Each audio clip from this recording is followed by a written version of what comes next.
your ways, to photograph courage that comes from above. Lord, let my life communicate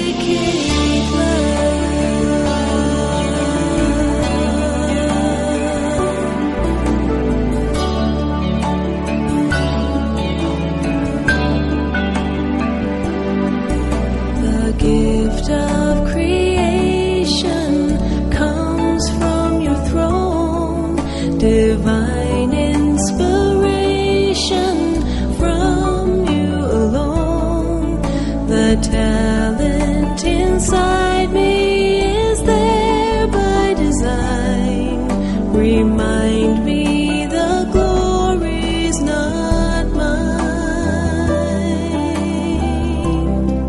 To speak of your mercy, to write of your grace, to broadcast compassion, to publish your ways, to photograph courage that comes from above.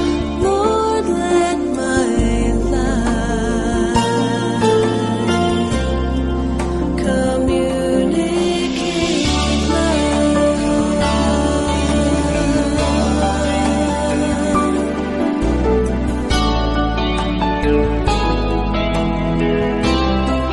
to speak of your mercy, to write of your grace, to broadcast compassion, to publish your ways, to photograph courage that comes from above.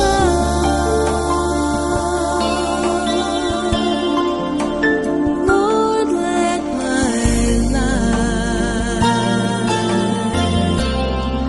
communicate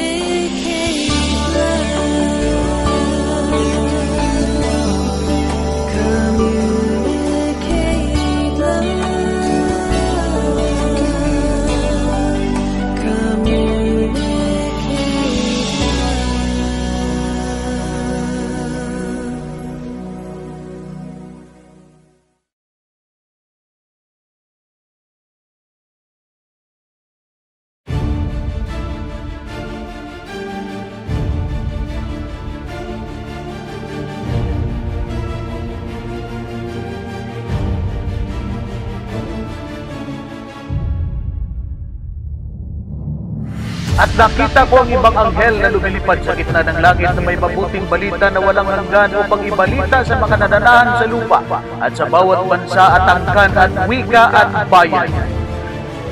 Ang sanlibutan na batbat ng kadiliman ng kasalanan, tila baga walang inaantay na kawakasan. Kailangan natin silang dalhan ng katotohanan. Huwag nating ikahiya ang pangangaral ng Ebanghelyo sapagkat ito ang kapangyarihan ng Diyos para sa ating kaligtasan. Inilunsad po namin ang programang Kapitulo Bersikulo upang maging kasangga ninyo sa katotohanan.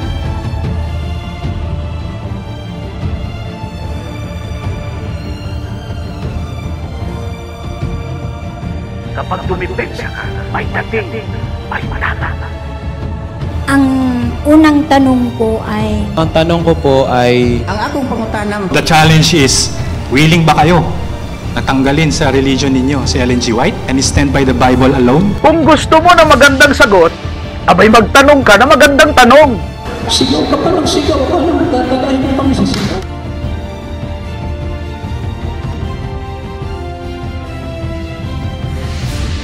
Kung pag-uusapan ay doktrina, lahat ng tama ihayak at yung mali ibunyak. Hindi ka mahihirapang hanapin ang katotohanan kung Biblia lamang ang iyong pinagbabanayan. Kunting hakbang na lang, Sabatista ka na.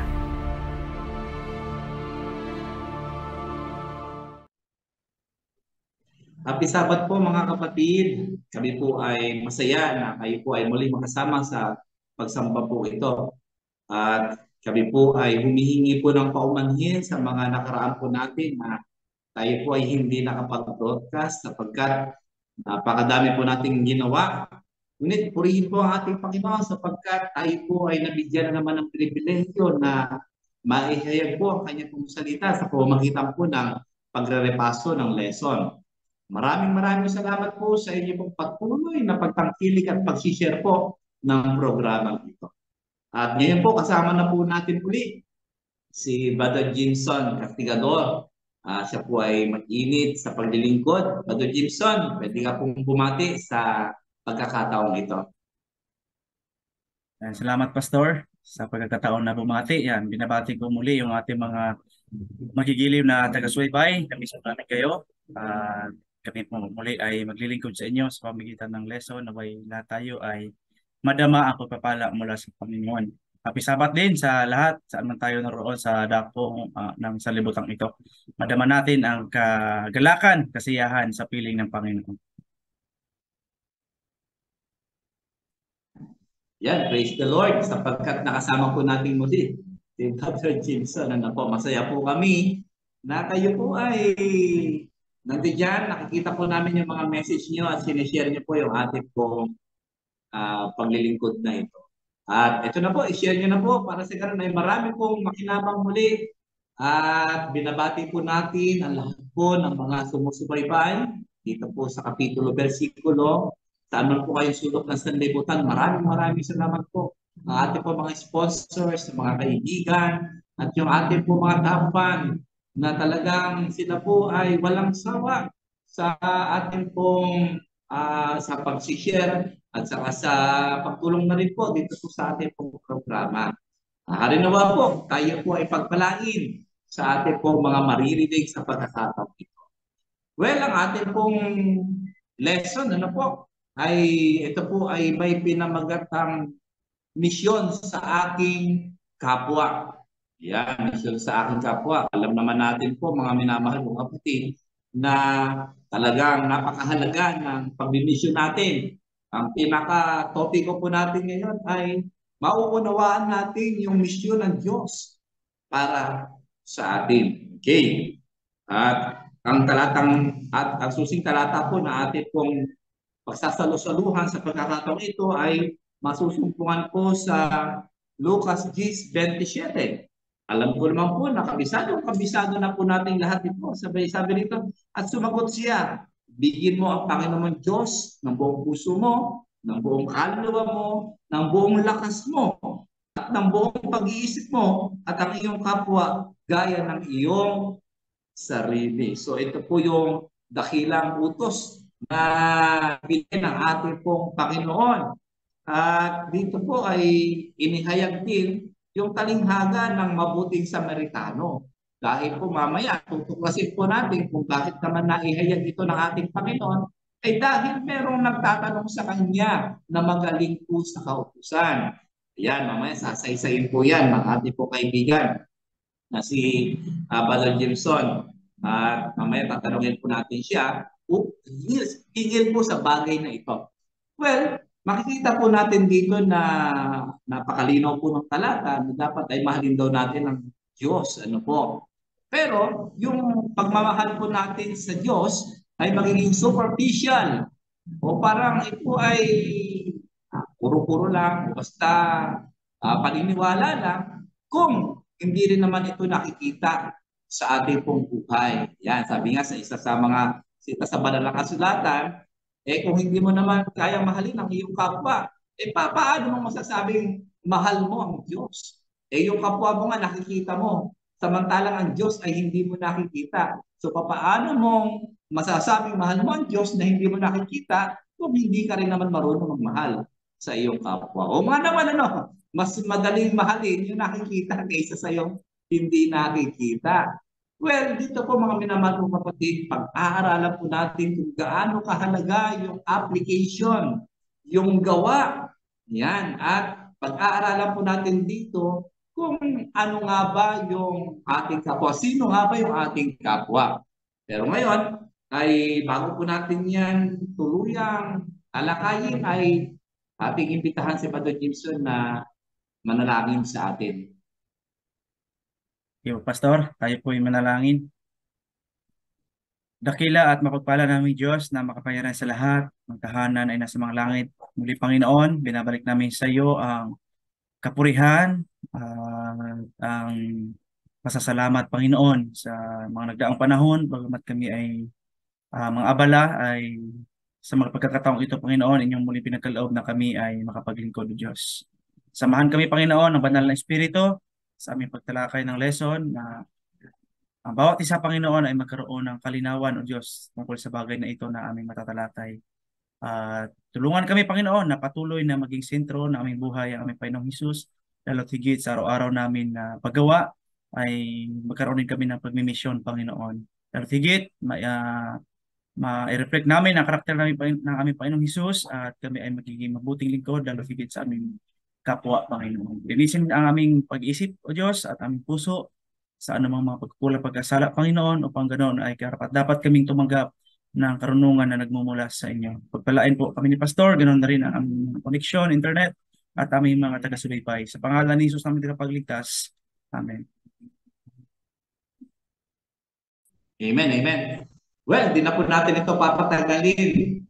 Brother Jason, ang unang katanungan natin sa iyo ay paano nga bang maligtas? Kasi napakahalaga ng tanong yan. Tanong yan ng marami. Paano bang maligtas? Tanong ko rin yan nung ako ay hindi pa sa pananampalatayang Seventh-day Adventist. Paano bang maligtas? At paano ba ito ipinapahayag maging sa sumusubok sa atin? Ayan, Brother Gibson. Tama, Pastor, na sinabi nyo kanina na tanong ng karamihan, maging minsan noon ay sumasagid diyan sa isip ko, Pastor, na paano ba talaga maligtas? At maraming kanya-kanyang opinion diyan, Pastor, bumabangon at mga sagot na karamihan nakakita natin sa maraming mga kaibigan din natin, Pastor, na ang kasamaan pa ay medyo nami-mislead, Pastor, yung kasagutan na kailangan pang dumaan kay ganyan o sa ganitong samahan para maligtas. Pero sa Bible, Pastor, ay malinaw naman, lalo na dun sa episode 2 verse 8, no, na sa pananampalataya ay yung sa grasya ng Panginoon ay yun yung kaligtasan, yung context ng Biblia, Pastor, no. Pero yung lesson kasi natin ngayon, Pastor, ay nagbigay ng isang magandang parang magandang example, Pastor, ng isang senaryo katulad ng nagtatanong, Pastor, no, kay Jesus Christ. Kasi alam po natin, mga kapatid, si Jesus Christ sa kanyang time ay siya talaga yung natuturo, pumupunta sa iba't ibang lugar, sa mga sinagoga, tumindig at bumasa. At marami siyang tagasunod at maraming nakakarinig sa kanyang ginagawa. Kaya maraming lumalapit para magpagaling, kasama na iyan, at maliwanagan sa ibang bagay. Kasama na dyan, Pastor, yung paano maligtas. Kaya yung ating papasahin ngayon, Pastor, senaryo sa Biblia, itong matatagpuan natin sa Lucas 10, versikulo 5. Gusto kong simulan, Pastor. Versikulo 25, sabi dito, at narito ang isang tagapagtanggol ng kautusan ay nagtindig at siya ay tinutokso na sinasabi, Guro, anong aking gagawin upang magmana ng walang hanggang buhay? At sinabi niya sa kanya, ano ang nasusulat sa kautusan? Ano ang nababasa mo? Sabi ni Jesus sa 27. At pagsagot niya ay sinabi, ibigin mo ang Panginoon mong Diyos ng buong puso mo at ng buong kaluluwa mo at ng buong lakas mo at ng buong pag-iisip mo at ng iyong kapwa na gaya ng iyong sarili. Sa 28, at sinabi niya sa kanya, matuwid ang sagot mo, gawin mo ito at mabuhay ka. So ang binasa ko, Pastor, ito yung senaryo na kung saan sa 25, mayroong lumapit. Kaya nabagit ko kanina, Pastor, si Jesus ay parang famous na. Kaya maging ang taong ito na ang description ay parang kumbaga, Pastor, abogado sa ating panahon ngayon sa kautusan, tagapagtanggol ng kautusan, especially sa kautusan ng Israelita, kanilang mga aral. Yun nga, buti at nabanggit dito, Pastor, na para lang subukin si Jesus Christ. Para bang nagtanong, para lang tuksuhin. Sabi sa term ng translation natin na binasa sa ibang translation, para lang subukin si Jesus Christ kung anong kanyang isasagot. Sapagkat tunay, Pastor, na makikita natin, ang taong ito ay may alam na, Pastor, no? At gusto niyo lang talagang masubukan si Jesus sa time na ito. Kasi nga siya ay tagapagtanggol ng kautusan. Kaya, nung tinanong ni Jesus sa verse 26, ano ang nasusulat sa kautusan? At alam niya rin, Pastor, sumagot siya doon sa 27 na yun nga ang ibigin mo ang Panginoon mong Diyos ng buong puso, buong kaluluwa at buong lakas mo at buong pag-iisip at ganoon na rin ang iyong kapwa, which is teaching din ito ni Jesus, Pastor, di ba? So ang taong ito ay alam na ang katotohanan, pero sa time na ito hindi siya parang sinupla ni Jesus na parang iba ang turing, Pastor. Parang winelcome ito ni Jesus, makikita natin na kasi si Jesus, Pastor, nakikita niya, di ba, ang motibo ng isang tao, yung nais ng puso, ganun na rin ang pag-isip, nalalaman ni Jesus Christ yan. So, kita niya na ang taong ito ay hindi lang talaga ang pakay yung tunay na malaman niya kung ano yung paraan o ano yung way para maging maligtas, kasi yun yung tanong niya kay Jesus. So, alam ni Jesus na ang taong ito, ang purpose ng kanyang pagtatanong ay para lang talaga masubok si Jesus Christ. Ayan, Pastor. So, makita natin na ang sagot niya ay agree si Jesus, Pastor, na ibigay ng Panginoong Diyos buong puso, buong kaluluwa. At ganoon na rin ang kapwa. Makita natin na para maligtas ay ito yung pagsunod sa Panginoon, pananampalataya natin sa Kanya, pagkipagrelasyon natin sa Kanya, at hindi lang sa Diyos, kundi para din sa ating kapwa. Makita yung isang mabuti, magandang relasyon, Pastor. Ito ay isang magandang karakter o isang katangian ng isang taong naligtas na, at isa itong basihan, Pastor, na ikaw ay patungo sa pangako na buhay ng walang hanggan. Kung yung sa buhay natin ay nakikita yung pag-ibig natin sa Diyos at pag-ibig na rin natin sa kapwa. Ngayon, Pastor, sa isang part, no, sa isang punto doon sa katanungan na yung kagandahan sa lesson na in-emphasize, Pastor, na bagamat si Jesus ay alam niya yung taong yaon ay nanunubok lang, ito ay winelcome niya pa rin. Tinayaan niya na ito ay maliwanagan. Mamaya, Pastor, siguro mas ano pa natin yan, no? Na ang taong ito ay mas maliwanagan tungkol sa kanyang tinatanong, at makikita natin dito na nawin ito ni Jesus. I mean, talagang kumaga na tauhan kung ano dapat talagang tunay niyang gawin, Pastor. Amen, amen, Brother Jimson. Totoo po yung sinabi niyo, ano, na ang tunay na kaligtasan ay matatagpuan lamang sa ating Panginoong Jesus. Yan, sapagkat siya ang daan, siya ang katotohanan, at siya ang buhay.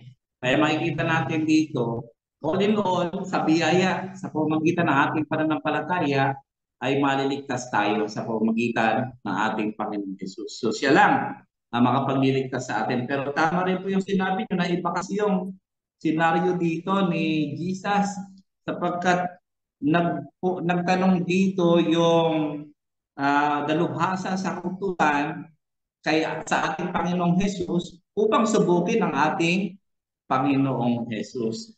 Pero malinaw naman yung nakalagay dito, Brother Jimson, sa John 5:39, ang pagkakasalita po ay ganito: saliksikin ninyo ang mga kasulatan sapagkat iniisip nyo na sa mga iyon ay mayroon kayong buhay na walang hanggan, at iyon ang nagpapatotoo tungkol sa akin. So sa madaling salita, sa pamamagitan po ng pagsasalisik natin ng banal na kasulatan, ituturo po tayo nito upang makilala po natin ang ating Panginoong Jesus ng mas malalim pa.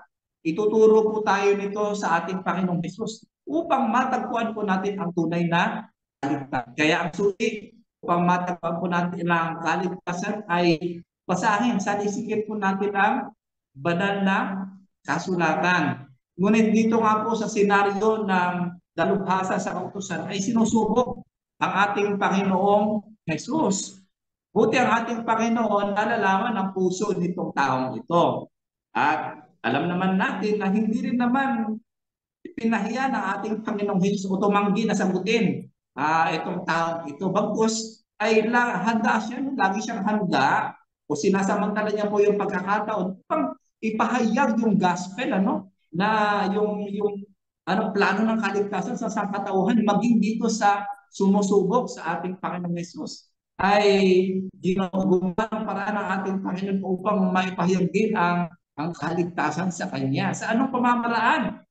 Kasi, Brother Gibson, pwede rin natin itong maranasan na kung saan ay may mga nagtatanong kasi sa halip na magsik talaga ng katotohanan, naghahanap lamang ito ng butas o para magkamali ka o di naman kaya isubukin ka. Ayan. Pero tayo, kagaya ng ating Panginoon, malinaw po dito sa unang Pedro 3:15, na dapat lagi po tayong handa na ipagtanggol, ipagtanggol sa bawat taong humihingi sa inyo ng katwiran ang tungkol sa pag-asang nasa sa inyo. Alam naman po natin na tayo po ay nasa pag-asa. Alam natin ang liwanag, pero dapat lagi rin daw po tayong handa sa pagsagot. Kasi maaaring may magtanong sa atin, bakit? Katulad ng tanong ito, kung medyo ipaparaphrase natin yung tanong ng ano rito, ng dalubhasa sa kaputusan, ano ba? Bakit? Sabi mo, nagsisimba ka, sumasamba ka sa isang Diyos. Bakit sumasamba ka sa bakit tatlo yung Diyos nyo? Ganun ba? Di ba? Namimit natin yung mga ganyang katanungan. So, paano natin ito i-approach? Ano ba ang dapat natin gawin? Ipapahiya ba natin? O kaya naman ay tatanggihan ba natin upang sa ganun ay maiwasan yung mga debate? Well, napakaganda po yung ipinahayag ng ating Panginoon Jesus na kung saan ay katulad po ng ating Panginoon ay gumawa po siya ng mga tanong. Yun yung tinatawag na powerful question para po ituro ang banal na kasulatan. Umisip po tayo ng tanong para sa ganun ang banal na kasulatan ang siyang sasagot at siya rin mismo ang sasagot dun sa katanungan niya. Katulad ng ginawa ng ating Panginoon, tinanong niya, ano ba yung nakasulat sa kautusan? Mga ganun, di po ba? So, kung pag-aaralan po natin ang banal na kasulatan, ang gagawin na lang pala natin ay iisip po tayo ng mga tanong para ipasa yung burden of proof sa kanila at sila po mismo ang siyang sasagot doon sa kanilang mga tinatanong. Kasi minsan kapag ikaw mismo ang sumagot sa mga taong humahanap lamang ng mali o yung mga taong ganyan nanunubo, ay hindi kasi open-minded yung mga yan. Kahit anong paliwanag mo sa mga yan, dahil sa close-minded sila, hindi nila tatanggapin yung paliwanag mo.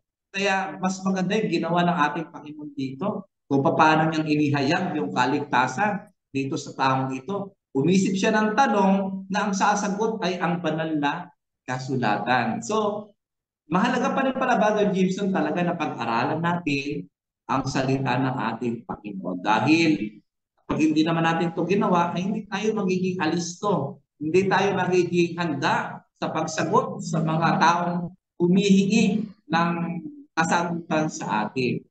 Ayan, napakaganda ng ating lesson, Brother Gibson. Ang galing talaga ng ating Panginoon, no? At makikita natin na pwede po natin itong i-apply sa ating pong buhay. So, ang ikalawang katanungan, Brother Gibson, bakit napakahalaga na mahalin natin ang ating kapwa? Pastor, napakaganda ng inyong pagkahanay, Pastor, kanina na mas nakita natin doon yung papaano nga ba, no, yung mga kaibigan natin na ganong senaryo ay pinakita ni Jesus kung paano natin sila sagutin na hindi na uuwi na sila ay mapahiya o tayo ay mauwi sa debate. Napakaganda, Pastor. Yan, ang bakit nga pa, Pastor, no, na mahalaga na mahalin natin ang ating kapwa. So, kung ating isipin, mukhang ano lang yung kasagutan, Pastor, no? Parang basic na kasagutan kung ating, kasi nga, ang Panginoon ay nagsabi na magmahalan tayo. Ma-reflect natin yung pagmamahalan sa isa't isa. Sinabi niya nga sa mga nakaraang talata ng ating lesson na mag-ibigan kayo sa isa't isa para makita ng mga tao kung kayo nag-ibigan sa isa't isa, kilala nila na tunay na Diyos ang ating lilingkuran. At marami pa, Pastor, no, na nag-encourage sa atin ng mga verses sa Bible na kung saan ay dapat nating ibigin ang kapwa. Pero nga, bakit o ano bang meron, Pastor, no? Kung baga ang sa tanong na bakit kailangan ba talaga magmahalan o anong magiging maaring epekto pag inibig natin yung ating kapwa. So doon pa nga sa memory verse, Pastor, na 1 John 4:8, di ba? God is love. Kumbaga, pag pinakita natin yung pag-ibig natin sa ating kapwa, atin na rin itong pinapakita kung ano yung karakter ng Panginoon, Pastor, no? Sinabi ng ating lesson na sa pamamagitan ng ating pag-ibig sa ating kapwa ay naipapahayag na natin din ang ating Panginoong Hesus. Gusto kong basahin ulit, Pastor, yung karugtong at mga talata kanina sa 29. Sabi ng kanyang sagot ulit nung nagtanong kay Jesus, sabi niya, datapwat siya na ibig mag-aring ganap na sa kanyang sarili ay nagsabi kay Jesus, sino ang aking kapwa-tao? So, after na masagot ni Jesus yon, no, na ibigin mo yung kapwa, ibigin ng Diyos, ng buong puso, buong kaluluwa, buong lakas, ganoon din rin ang kapwa.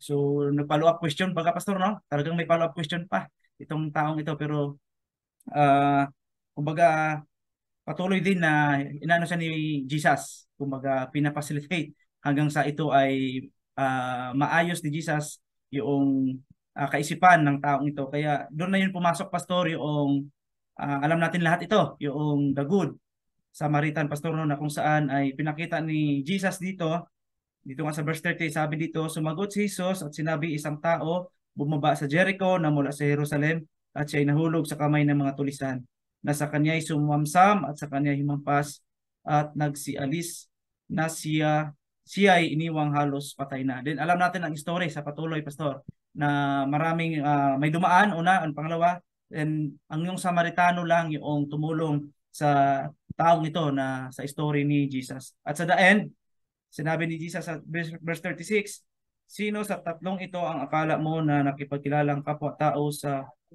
nahulog sa kamay ng mga tulisan? At sumagot siya sa 37, sinabi ang nagkawang gawa sa kanya.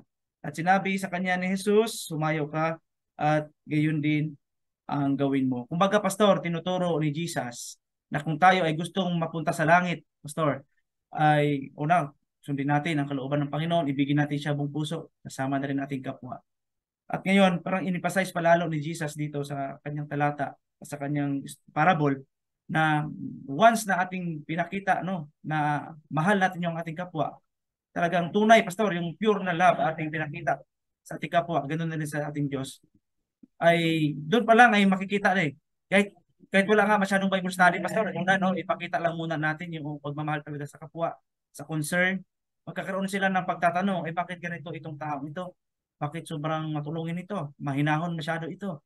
Sa pamamagitan nun, makukuryo sila at malalaman nila, ay kasi pala ito ay lingkod ng Panginoon. Meron siyang Diyos. So yun yung sinabi ng ating lesson, pastor, na once pag inibig natin ng ating kapwa, ay makilala din nila ang Diyos ay Diyos ng pag-ibig. Alam natin niya, yun talaga ang description ng Panginoon ng God, na God is love. So kung mahal natin ating kapwa, talagang tunay na makikilala din nila. Bagamat sila ay nasa ibang sitwasyon, ibang mga pag-ugali, pero kung makita natin na mahal natin sila, isa yung reason para din malaman nila na merong Diyos na kung saan Diyos ng pag-ibig, pastor. Amen. Tama po, Brother Gibson, ano? Kasi ayon kay Juan, kapag mahal mo ang Diyos, nangangahulugan lamang na dapat mong ipakita ito sa pamamagitan ng pag-ibig mo sa iyong kapwa. Malinaw naman yan doon sa binasa mong talata sa 1 John 4:20, ano? Pero kasi minsan sa atin, magaling tayo sa teorya. Yan. Magaling tayo sa pag-aaral. At madaling, sabihin ito, i-memorize. Yan. Sa pag-memorize ng mga verse. Ngunit ang tanong dito ay, paano kaya ito i-apply? Ano nga ba ang pakiramdam na mahalin natin ang ating Diyos? Ayan, di ba? Paano ba talagang mahalin ang Diyos? Kaya napakaganda nitong hamon sa atin. Ito ay pagsasakatuparan o pagsasanay upang sa ganon ay magawa natin ang kalooban ng ating Panginoon. At hindi ito madaling gawin, ano? Kasi sasabi ng ating Panginoon, gawin mo ito at mabubuhay ka. Kasi may nakalagay dito sa Galatians 5:14, sabi dito, sapagkat ang buong kautusan ay natutupad sa isang pangungusap, ibigin mo ang iyong kapwa na gaya ng iyong sarili. So sa madaling salita, yung kalooban ng ating Panginoon ay isa lang daw yung ipino-point out nito. Walang iba kundi yung application nito, yung pag-ibig natin sa ating kapwa. Kaya napakaganda nito, no? Na kapag mahal ko ang aking kapwa sa practical na pamamaraan, ay pinapakita ko na mahal ko ang Diyos. Sang-ayon po yan sa Sang-ayon po yan kay Pablo dito sa Galatians 5:14. So sa mga tuwid, Brother Gibson, pagkamahal natin ang ating kapwa, na i-apply po natin pag-ibig natin sa ating Panginoon. Dahil nga yung ating kapwa, nakikita natin yan Samantalang yung Diyos hindi natin nakikita. Kaya hindi natin pwede sabihin na mahal natin ang Diyos na hindi natin nakikita, hindi naman tayo marunong magmahal ng ating kapwa. Pero minsan, Brother Jimson, mas madaling mahalin kasi yung nagmamahal sa'yo, di ba? Ayan. Pero kamusta kaya yung mga hindi karapat-dapat mahalin? Kaya ba natin to mahalin? Ayan. So ang huling katanungan ko sa Brother Jimson ay, who is our neighbor? Sino ba yung aking kapwa? Okay, Pastor. Bago ako sumagot yan, Pastor, gusto kong ihabol itong hinada ko kanina. Nakalimutan ko lang basahin. Itong sabi dito sa Santiago, Pastor, ito ay pamilyar sa karamihan. Chapter 2, verse 20. Datapat ibig mo bagang malaman o taong walang kabuluhan na ang pananampalataya na walang mga gawa ay baog o sa ibang kasabihan, Pastor, ay patay. So gusto ko lang isusog doon, Pastor, sa sinabi mo nga na kahit ano sa theory natin pagdating sa mga katotohanan, pero kung kulang naman talaga tayo doon sa yung resulta, kilos gawa ay talagang tunay na hindi masyadong effective, Pastor, no, yung ating pag-evangelize, pagpapakilala sa ating Panginoon. So ayan, Pastor, no, na yan ay tanong din, Pastor, no, ni Jesus noon after niyang ma-story yung nangyari doon sa The Good Samaritan. Sabi niya, sino sa tatlong ito ang akala mo na nagpakilalang kapwa-tao sa naghulog sa kamay ng mga tulisan? At sinabi niya ang nag-aawang gawa sa kanya at sinabi sa kanya ni Jesus, humayo ka at gawin din ang gawain mo. So, kumbaga, Pastor, makita natin dito na sa sagot ni Jesus, sino yung ating dapat ituring na kapwa. Kumbaga, Pastor, wala naman talaga tayong dapat pinipili. Lahat ay kapwa natin, Pastor. Kasi sabi nga ni Ellen White, Pastor, sa yung writings niya dito sa ating lesson na isinama, na kung saan ay lahat ng nangailangan ng tulong is yun yung kapwa talaga natin. At yun yung gusto ng Panginoon na ating mapaglingkuran, Pastor. At pag sinabi natin nangailangan ng tulong, Pastor, hindi lang naman yan sa yung pinansyal o kaya yung katulad ng may karamdaman, kundi lahat, Pastor. Basta yun ay pangailangan niya, di ba, Pastor, ay yun talaga yung dapat nating mapaglingkuran at yun yung talagang kapwa. Lahat nga kapwa lahat kapwa tao natin yun.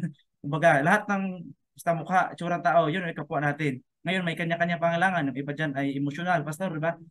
Mayroong mayaman dyan pero emosyonal sila. Kaya yung iba nakakalungkot, Pastor, humantong doon sa suicide, Pastor, di ba? At mababalitaan, ba't ang yaman-yaman nun? Wala dapat problema. Pero iba kasi yung kanyang pangailangan pala dapat na matugunan. Something friend or something sa emosyonal na meron siyang makahati or something pangailangan niya na sa Panginoon lang ang makakapuno at kailangan tayo ng Panginoon kumbaga na magiging representative sa kanila, Pastor, no, na parang maging misyon. Ito yung hamon sa atin para tayo magmisyon ay may reflect natin yung pagmamahal at yan yun sila yung kapwa natin kumbaga, Pastor. Lahat ng mga nangailangan, kaaway man natin o kaibigan, pamilya man o hindi, nangailangan niya ng kaligtasan, walang iba. At pwede natin silang mapakilala sa Panginoon kung tayo din ay talaga tunay na concern sa kanila, tunay na nagmamahal sa kanila. At magagawa natin yon kung talagang tayo ay nagmamahal din ng tunay sa Panginoon. At yun ay magre-reflect na sa ating buhay, Pastor. At yun ay isang malaking pagpapala para sila din ay mapabalitaan ng kaligtasan at madala sa paanan ng ating Panginoong Hesus. Ayan, amen, amen.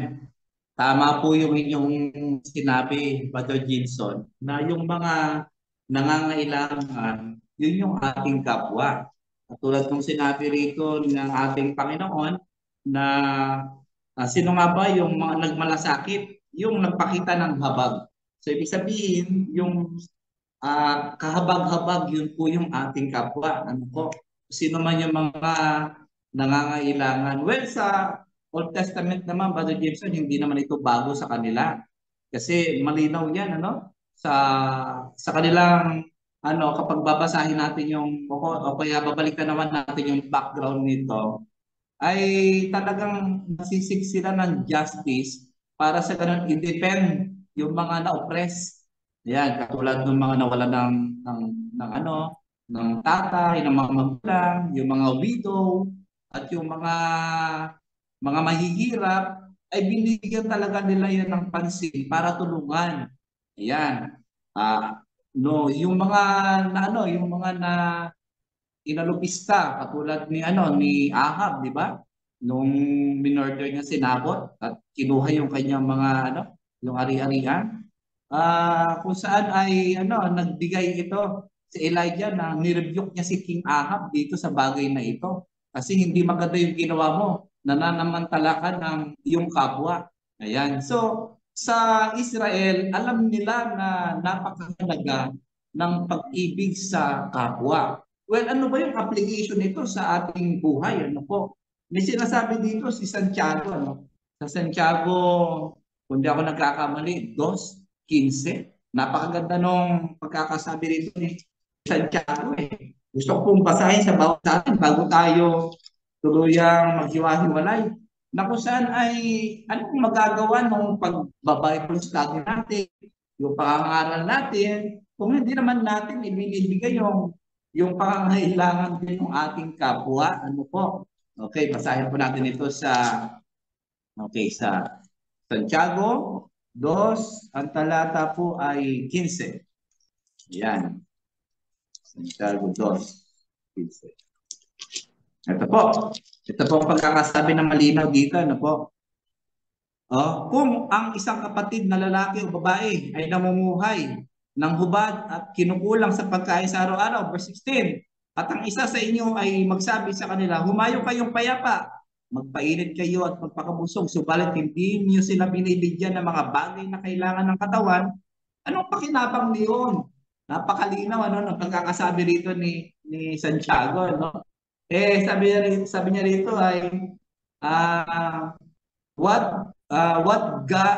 good does do? Anong pakinabang ng sinabi mo na yun kung hindi mo rin naman ipinagkaloob yung talagang dapat niyang kailangan. Kaya minsan yung Bible study mahalaga po yan, napakahalaga na po ng Bible study. Okay yan.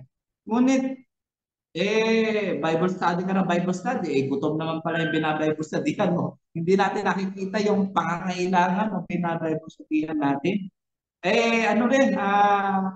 Kumbaga parang kulang. Parang dapat sa ating pagbibigay po, sa ating pag-abot sa kanila, alam din natin yung kanila pong pangangailangan. Katulad ni Kristo, kinater po niya yung mga pangangailangan ng tao upang maipahayag po natin ng Diyos po ay pag-ibig. Ayan. Napakahalaga po nito na inaabot din natin sa abot ng ating makakaya na ipinagkaloob sa atin ng ating Panginoon na kung saan ay tulungan din natin, ibigay din natin kung anong kanilang mga pangangailangan na sa ganoon ay maipahayag natin ang gospel sa kanila at lalo lang maunawaan na ang Diyos ay pag-ibig at nagliligtas at punong-puno ng habag. Meron kang gusto sabihin ang muli para kita, Brother James, sir?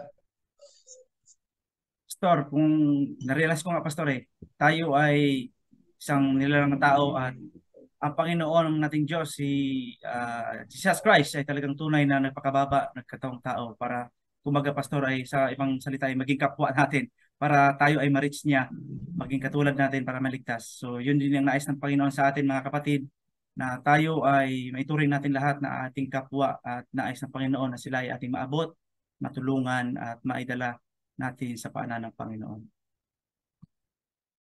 Amen.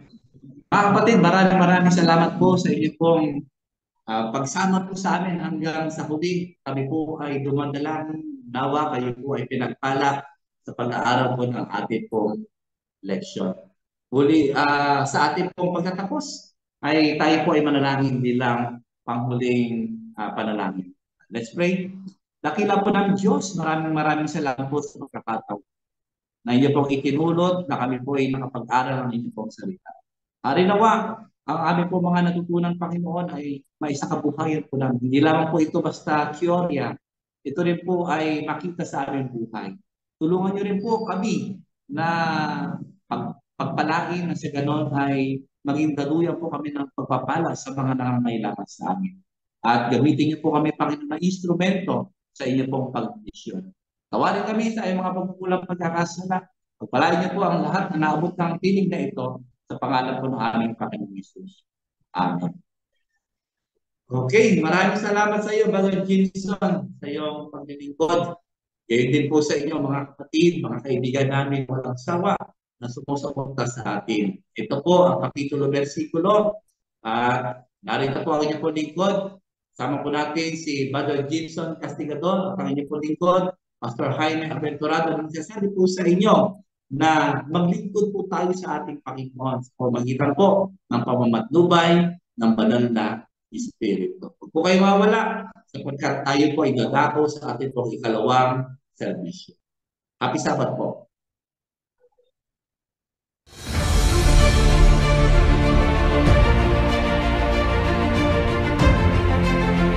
Ang tanong ko ay ito. Ang tanong ko po, Ang akong pangutanam.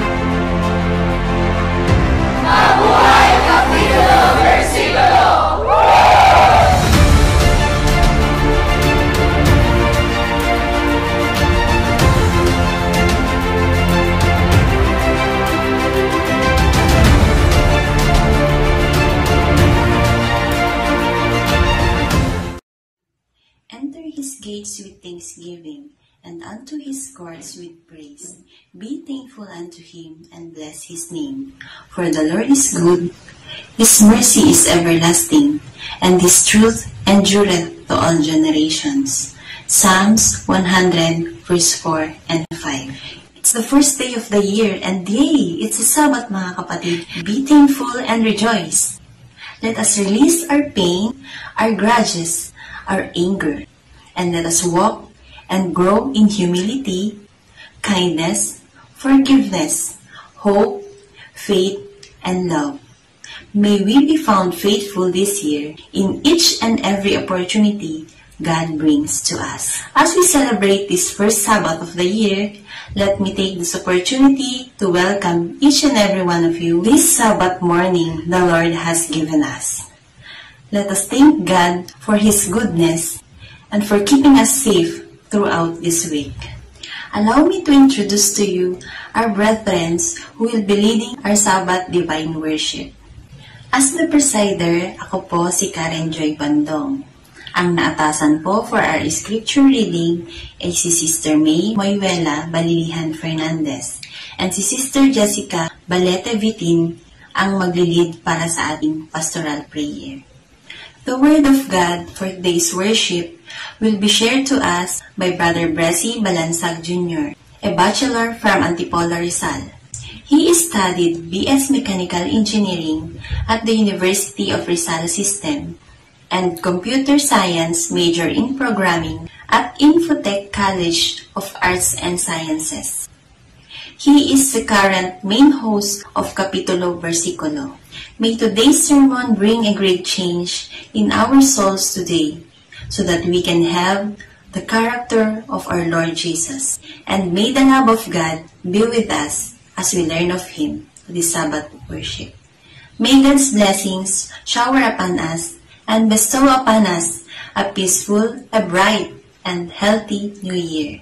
From my family, from my KB family, we greet you, brethren in Christ, a happy and blessed New Year. Happy New Year and happy Sabbath. Isang mapagpalang araw ng Sabat sa ating lahat.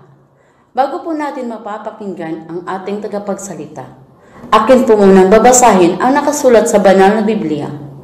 Ang aklat ng Apokalipsis, Kapitulo 14, at versikulo 6 at 7 ay nagsasabi, At nakita ko ang ibang anghel na lumilipad sa gitna ng langit na may mabuting balita na walang hanggan upang ibalita sa mga nananahan sa lupa at sa bawat bansa at angkan at wika at bayan. Versikulo 7. At sinasabi niya ng malakas na tinig, Matakot kayo sa Diyos at magbigay kaluwalhatian sa Kanya, sapagkat dumating ang panahon ng Kanyang paghatol. At magsisamba kayo sa gumawa ng langit at ng lupa at ng dagat at ng mga bukal ng tubig. Pagtalain nawa ang mga salita na ating narinig sa umagang ito. Tayo po ay manalangin. O Diyos namin makapangyarihan po sa lahat, amin ka po namin pinupurit, sinasamba mula po sa kataas-taasan at siyang lumalang po sa amin sa sanlibutan pong ito. Maraming salamat po, Panginoon, na muli po kami ay natipon-tipon through via Zoom upang makinig po ng inyong mga banal na salita na magbibigay kalakasan po sa aming pananampalataya. At hinihiling ko rin po, Ama, na buksan niyo po ang aming mga puso't isipan upang lubos po namin maunawaan ang aming mapapakinggang sa aming speaker po ngayon na si Brother Bressy Balansag. At kayo na rin po sana, Panginoon, magsalita po sa kanya mga bibig. At bigyan niyo rin po siya ng karunungan. At gabayan po siya ng Holy Spirit upang ma-deliver niya po na maayos ang kanyang mensahe po sa amin. Salamat po, O Diyos, at yung dininig ang aming panalangin. At patawarin niyo rin po kami sa aming pagkakasala, sa aming puso't isipan at sa gawa. Ito man po ay aming sinadya at hindi po sinadya. Patawarin niyo po kami, Panginoon. Kayo na rin po sana, Panginoon, na magpupuno ang sa aming pagkukulang, Panginoon. Ito po ang aming samot dalangin sa matamis na pangalan ng aming tagapagligtas na si Jesus. Amen.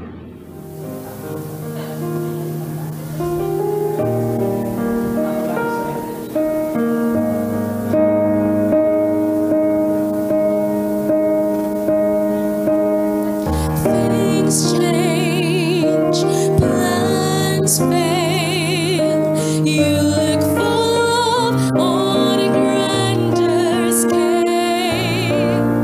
Storms rise, hopes fade, and you place your bets on another day. When the going gets tough, when the ride's too rough, when you're just not sure enough, Jesus will still be there. His love will never change, sure as a steady rain. Jesus will still be there. When no one else is true, he'll still be loving you. When it looks like you've lost it all and you haven't got a prayer, Jesus will still be there.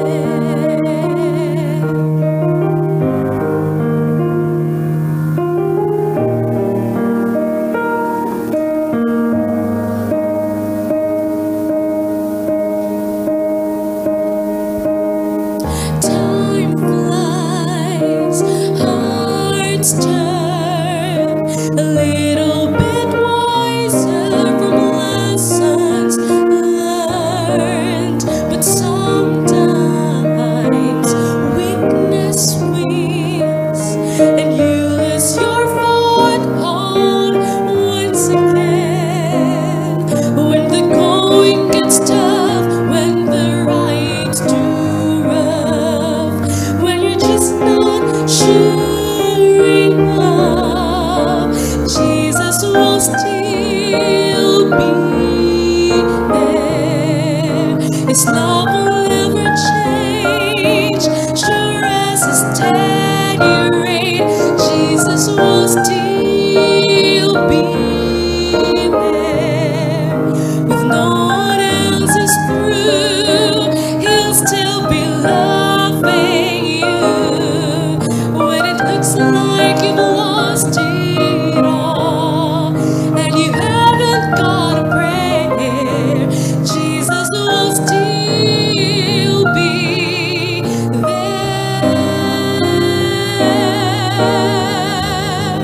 Jesus will still be there. His love will never change, sure as a steady rain.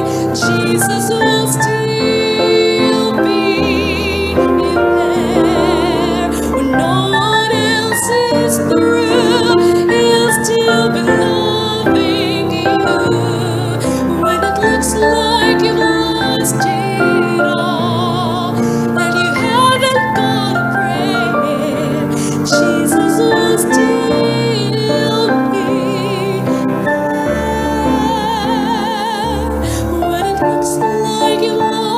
still on, and you haven't got a prayer, Jesus will still be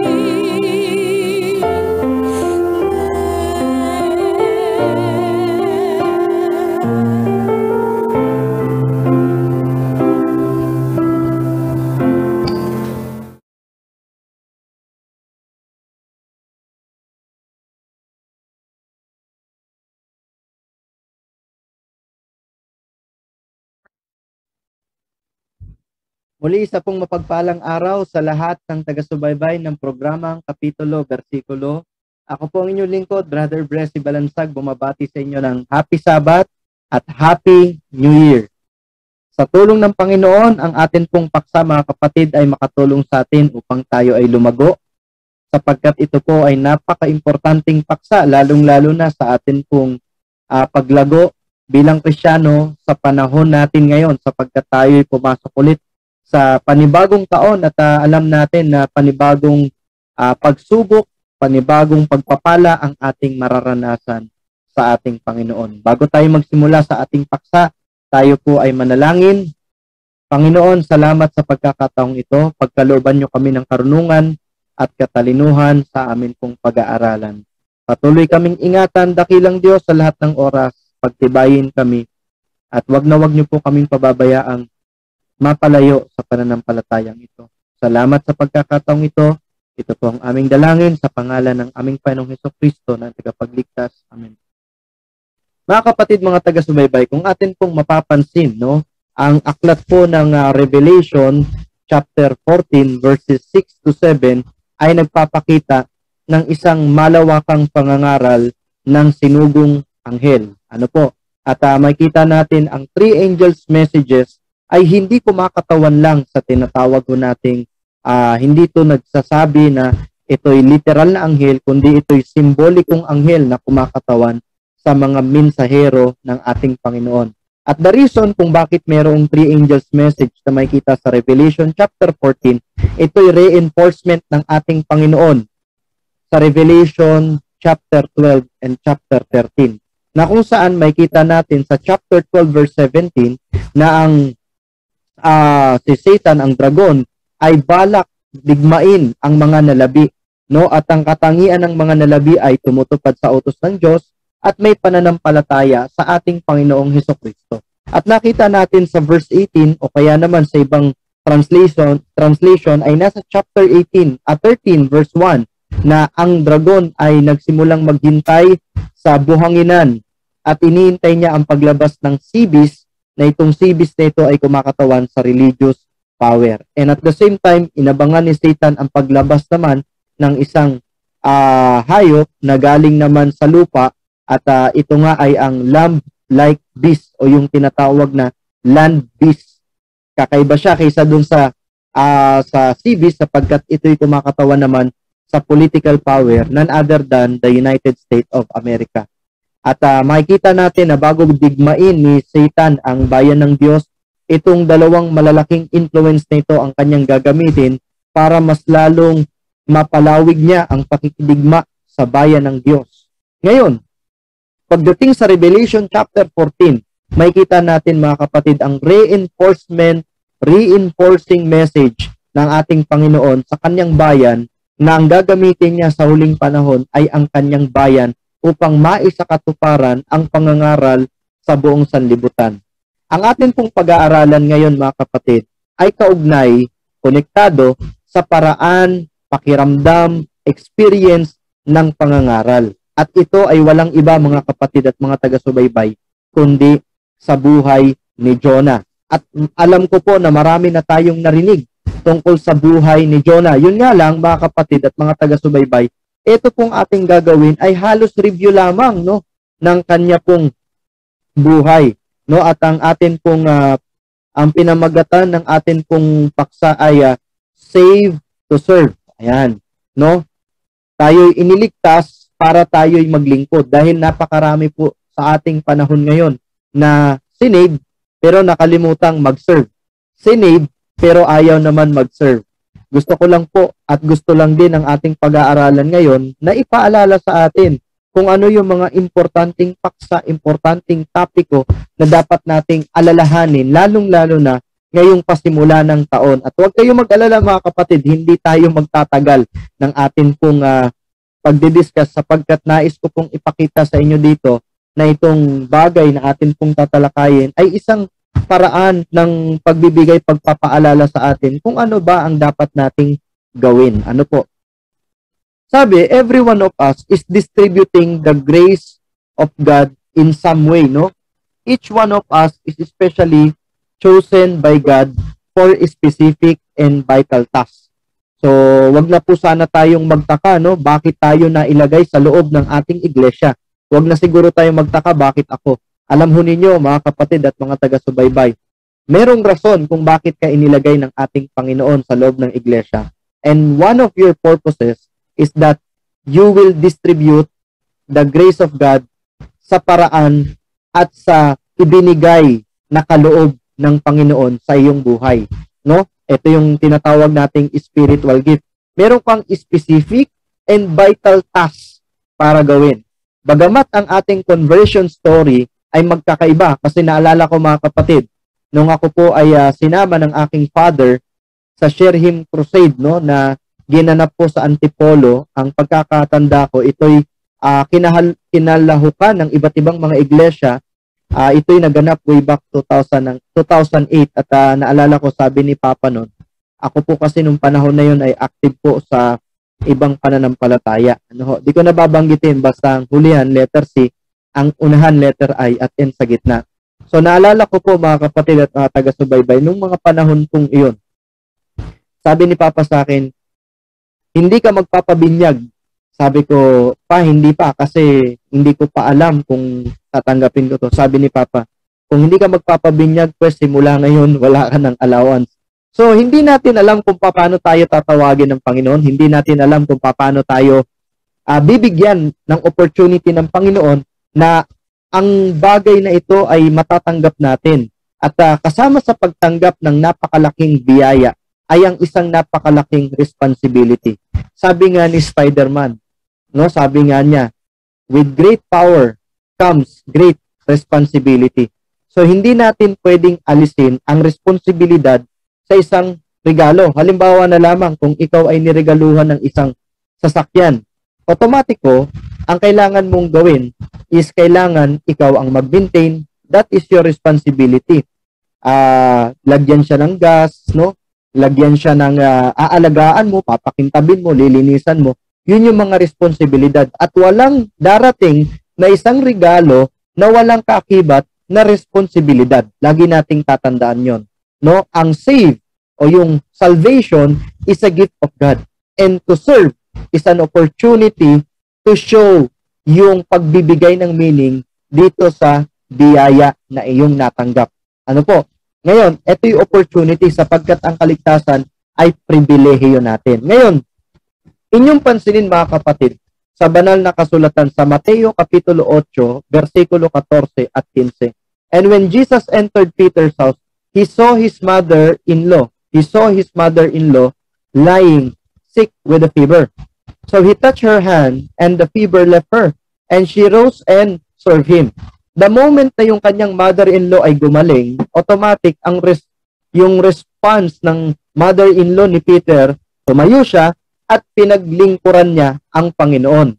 Therefore, mga kapatid, kung inyong mapapansin, kagaya po ng sinabi ko, merong kaakibat na pribilehiyong maglingkod sapagkat ito'y parte ng pagpapasalamat. Ibig sabihin pala, kagaya na lamang ng pagpunta natin sa iglesia, ang pag-attend natin sa ating mga churches, no? Ito'y hindi nagbibigay sa atin ng senyales o sign na kapag pupunta tayo sa iglesia para manghingi sa Diyos. Hindi. Actually, the reason kung bakit tayo pupunta sa iglesia, it's because we want to express our gratitude na tayo'y inalagaan ng Panginoon, tayo'y kanyang ginabayan, tayo'y kanyang pinag-ingatan. No, kaya nga naman, ang atin pong kakibat na responde ay paglingkuran siya. Ayan. Kaya nga, ang sabi pa doon, mga kapatid, isa pang may kita nating palatandaan, no? And Jesus said to him, when do you want me to do for you? And the blind, ano yan? What do you want me to do for you? Yan. Sabi nung, blind man, and the blind man said to him, Master, let me receive my sight. Sabi niya sa Panginoon. And Jesus, sabi doon, and Jesus said to him, go your way, your faith has made you well. And immediately he received his sight and followed him on the right way. Pansinin ninyo mga kapatid, the moment na pinagaling ng Panginoon itong bulag na ito, ay sinundan siya nito, at sinundan niya ang daan ng Panginoon. Ibig sabihin talagang itong taong ito ay naging follower ng ating Panginoon. Therefore, talagang meron palang kaakibat na responsibilidad kapag ikaw ay nakakatanggap ng biyaya mula sa Diyos o kahit na sino. Meron kang pribilehiyo na ito'y i-enjoy at meron kang responsibilidad na ito'y pangalagaan naman. Ngayon, naalala ko tuloy mga kapatid at mga taga-subaybay, ang isang story ng isang aso na nakita ng isang veterinaryo, Itong asong ito talagang sugatan, talagang madumi, at nangihina na sa daan. At pagkatapos mga kapatid na itong asong ito ay nakita ng vet, nagpasya ang vet na ito'y pagalingin. Nung pinagaling niya to, after ng ilang weeks, nagulat siya kasi yung aso biglang nawala. Biglang nawala yung aso. So nung akala niya, lumayas na, umalis na, ang kinagulat niya mga kapatid, after several days, yung aso mga kapatid biglang kumakatok sa pintuan ng veterinary clinic at pagbukas nung vet, nung doktor ay nakita niya napakaraming aso ang kasama nung aso.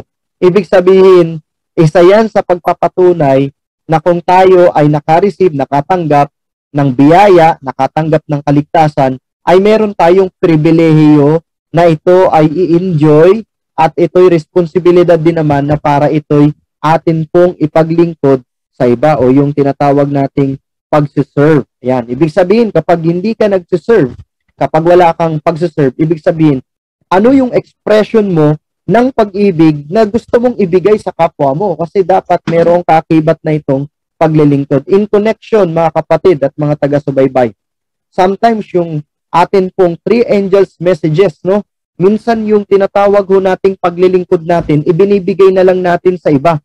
Halimbawa, hindi naman ako magaling magsalita, kaya naman yung pastor na lang, yung mga elders na lang magdalaw-dalaw.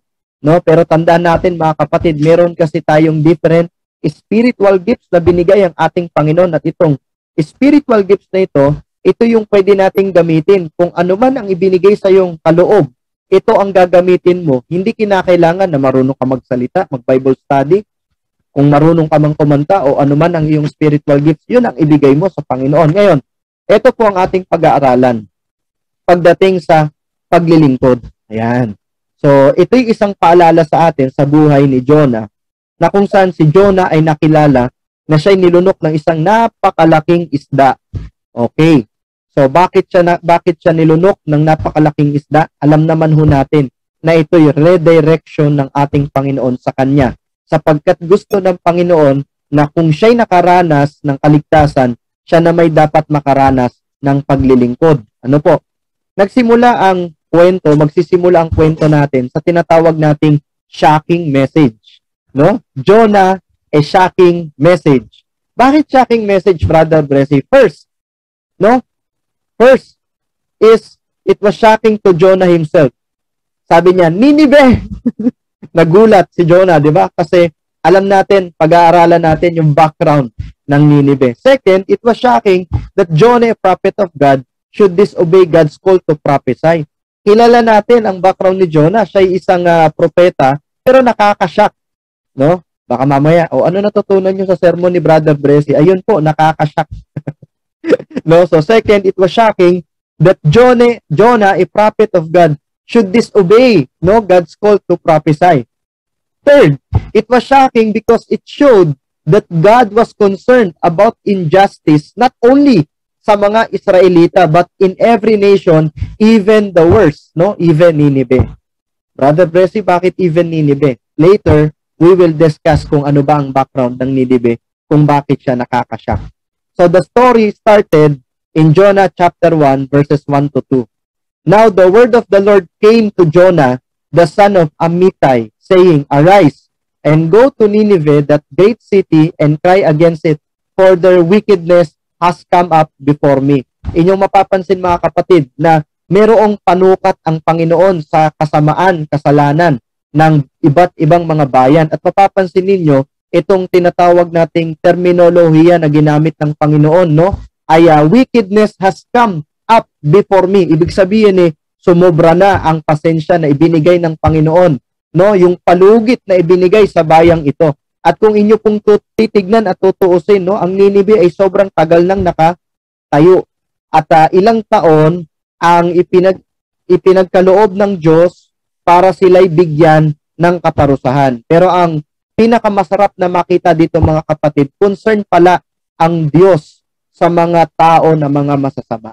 Kaya kung tayo man ay nakagawa ng kasalanan, tayo man ay nakagawa ng mga iba't ibang mga pagkakasala sa harap niya, ang masarap na part is concern siya sa atin. Kagaya ng kanyang concern sa bayan ng Nineveh, no? Sabi doon hindi niya no? Sinabi ng Panginoon, Arise, go to Nineveh, that great city, no? And cry against it. Ibig sabihin ikaw ay hindi naman literal na umiyak, kundi ikaw ay mangaral doon, no? Sapagkat ang kanilang kasalanan ay umabot na dito sa akin.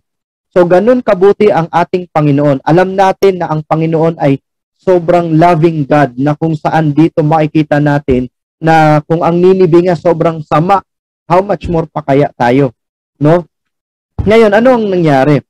But Jonah rose to flee to Tarshish from the presence of the Lord, and went on board to go with them to Tarshish, away from the presence of the Lord. Ayan.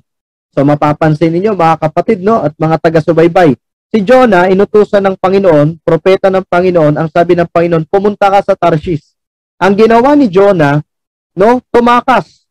Hindi Tarshish, Nineveh, no? Nineveh, no? Papuntang Nineveh. Kaso, ang ginawa ni Jonah, naghanap siya ng bangka, naghanap siya ng karatula na going to Tarshish, no? Ito yung away from the presence of the Lord, no? Sabi doon ni Jonah, no, I pray thee, Lord, no, is not this what I said when I was in my country? Hindi ba ito yung aking sinasabi nung ako'y nandun pa sa bansa ko? Kaya naman sabi niya, that is why I made haste to flee to Tarshish. Kaya ako tumakas Kasi hindi ko gusto yung mensahe na gusto mong ipaabot sa kanila. Kasi alam ko, masasama sila. For I knew that thou art a gracious God, and merciful, slow to anger, and abounding in steadfast love, and repentance of evil. Alam ninyo mga kapatid, according sa iba't ibang scholars, ang problema ni Jonah that time is that ayaw niyang iparanas ang pag-ibig ng Diyos sa mga taong yon, sapagkat alam natin kung ano ang background ng mga taga-Nineveh, no? So in connection, minsan nagiging hindrance yung ating personal opinion, personal preconceived ideas sa ating pangangaral. Ayoko puntahan yan kasi inaway ako niyan. No, ayoko Bible study niya kasi salbahe yan. And minsan nahihiya tayo na minsan kausapin yung mga tao na tinitignan din tayo. Bakit? Kasi baka mapahiya tayo. Alam mo ninyo, yun ang point ni Jonah. Baka mapahiya siya. Bakit? Kasi pagpunta niya doon, alam niya na ang Diyos maawain. Alam niya na ang Diyos is slow to anger. No? Ano pa? Ang sabi dito sa sumunod. Sabi doon, for their wickedness has come up before me. Ito yung background, mga kapatid ng Nineveh, no? According sa book ni Austin Henry, no, Nineveh and its remains, no? The gripping journals of the man who discovered the buried Assyrian cities. This was the capital of the Assyrian Empire. Alam natin kung ano ang ginagawa ng Assyrian Empire, mga kapatid. In fact, sa kasaysayan, ang Assyrian Empire ang isa sa sumira ng Northern Kingdom ng Israel. At kung titignan nga natin mga kapatid, ang Assyrian is nagkaroon sila ng pag-aasawa sa mga taga Samaria, kaya tinawag silang Samaritans, no, yung mga Assyrians. At kung titignan ninyo mga kapatid, yung mga Assyrians, sila'y hindi na tinuturing, etong mga Samaritans, hindi na tinuturing ng bayang Israel na mga taga-south na pure na Israelita. That's why iniiwasan, kung inyong matatandaan sa John chapter 4, no, yung babae doon, no, hindi na sila masyadong kinakausap ng mga taga-South. Bakit? Kasi yung mga taga-South naniniwala na itong mga Assyrians, sila'y nakisiping na dun sa mga nagkaroon na ng iba't ibang salinlahi na pinaghalo ang Israelita at ang mga Assyrians, kaya para dun sa mga taga-South hindi na pure, no? Ngayon, ang tingin nila dito, mga kapatid, masama at matinding magtanim ng sama ng loob ang mga Israelita. So sabi dito, in one of the most ancient cities of the world, no, according sa Genesis chapter 10 verse 10, and one of the largest, as it was 3 days journey in circumference. So gaano kalaki to? Para tong kasing laki ng Singapore. Isang lang to, mga kapatid, isang bansa na nasa isang lugar, no? O mas malaki pa yata sa Singapore, kasi lalakarin, no? 3 days journey, no? Ano pa ang makita natin? Ang nagtayo ng Ninive, no, kung titignan natin, ay walang iba kundi si Nimrod. So that's why hindi nakakapagtaka na yung tingin ng mga patriarka, mga propeta noon, talagang negatibo pagdating sa Ninive. It is the capital of the Assyrian Empire way back 700 to 612 BC. At sobrang mga mga kapatid, ganid to sa laman. Talagang pag ito pumatay, talagang hindi iiwan ng buhay ang isang tao. No, 8 square kilometers. So 100,000 plus people ang nakatira dito, no? 100,000 plus. So 80 kilometers aqueduct, meron silang tubig, libraries, parks, the hanging gardens, no? A city of pitiless cruelty, mga walang awa, squalor and suffering. Yan, paghihirap. The name of Nineveh was name of terror and hatred to all the peoples around it, including Israel. Kaya pala, no wonder talaga na kapag narinig ng isang propeta ng Diyos, no, na ikaw ay pupunta dito sa Nineveh, sa totoo lang, medyo abnormal lang yung reaction nito nitong ating propeta, no? Medyo negative at parang abnormal ang reaction, no, ni Jonah. Bakit? Kasi kung titignan natin, mga kapatid, halimbawa na lamang sa panahon natin ngayon, pag sinabi, kailangan mong pumunta sa North Korea para mangaral ng salita ng Diyos. Kapag ang Diyos ang nagsabi sa'yo, dalawa lang yan, either natatakot ka o kaya matapang ka talagang pupunta doon. Kasi alam mo magsisisi sila. Ngayon, ang abnormal kay Jonah, alam niya magsisisi yung mga tao, kaya ayaw niyang pumunta. Kakaiba, no? Alam ko magsisisi, Panginoon, kasi ikaw maawain ka, kaya ayaw ko pumunta. Bakit? Kasi meron tinatawag na kahihiyan or nakakahiya. Alam niyo, mga kapatid, lalong-lalo na sa mga Pilipino, likas tayong mahiyain. Sa totoo lang, iba nga po yung mga sagot natin kapag tayo tinatanong. 'Di ba? No? Kapag sinabi sa yung kumain ka na, ano ang sagot? 'Di ba? Ang sagot natin, busog pa ako. 'Di ba? Busog pa ako. Kaya nga sabi, kung si Elijah daw ay Elisha ay isang Pilipino, 'di ba? Si Elisha, tinanong siya ni Elijah, anong gusto mong ibigay sa'yo? Anong sabi ni Elisha? 7 times of the Spirit, Lord. Ibig sabihin, 7 times of encouragement. Ngayon, kung tayo ay tatanungin ng Panginoon, kung minsan kasi mga Pilipino, anong gusto mo? Ikaw nang bahala. Kung tinanong tayo ng Panginoon, anong gusto mo? Ano sasabihin natin? Lord, ikaw na bahala. Diba? Kaya, sa totoo lang, daw alam ng Panginoon kung anong gusto niyang ibigay sa atin, pero much better pa rin, sinasabi natin, hindi dapat tayo nahihiya. No, itong si Jonah, nahihiya siya, meron siyang kahihiyan. Meron siyang personal kasing personal na kahihiyan na parang pride na okay, mangangaral ako doon kasi mapapahiya ako kasi alam ko, Panginoon, hindi mangyayari yung judgment ko dahil patatawarin mo sila. Alam niyo, mga kapatid, ang pinakamasarap na part doon yung mapatawad yung mga tao at magsisi yung mga tao. Yun nga lang, nakatingin si Jonah doon sa personal na intention niya na yung bayan ng Diyos ay pwedeng, yung bayan ng Ninive pwedeng magsisi, mapapahiya siya, hindi mangyayari yung kanyang gustong mangyari. No? Kaya sabi dito, no, according sa Prophets and Kings, no, inspiration has characterized it as the bloody city, sabi ni Mrs. White. Full of lies and robbery. Pagpasok mo pa lang, puro kasinungalingan na at pag nakawan na, no? In figurative language, the prophet Nahum compared the Ninevites to a cruel ravenous lion. So, hindi lang basta leon ravenous. Ibig sabihin talagang sumisila. Makita ka lang, papatayin ka. Upon whom he inquired, hath not thy wickedness passed continually? So, sabi ni Mrs. White, yung daw si Nahum, talagang nilarawan niya figuratively kung ano itong mga Ninevites na ito. Talagang walang awa. Ravenous lion, pumapatay talaga, no? At talagang makasalanan, mga kapatid at mga taga-subaybay. Kaya naman ayaw talaga puntahan. Pero hindi dahil sa takot. Ayaw puntahan ni Jonah dahil baka siya ay mapahiya.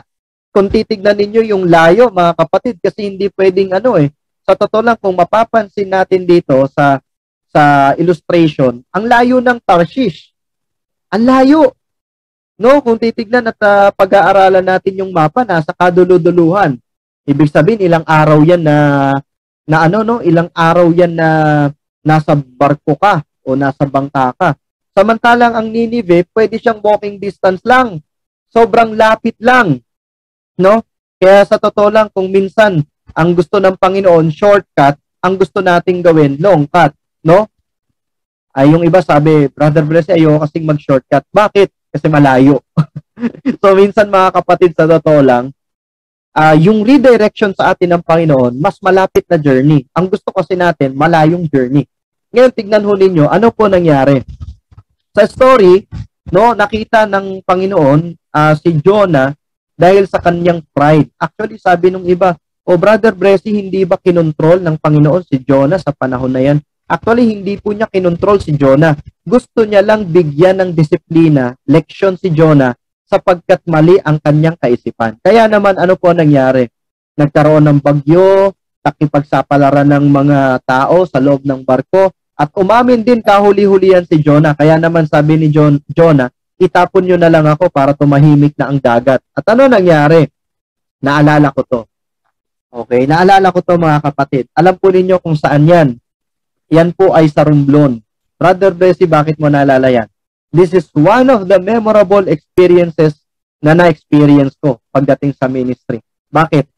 Ako po'y na-invite na magsalita po sa Romblon. Kung hindi ako nagkakamali, yan po'y sa Simarapuba or Corcuera.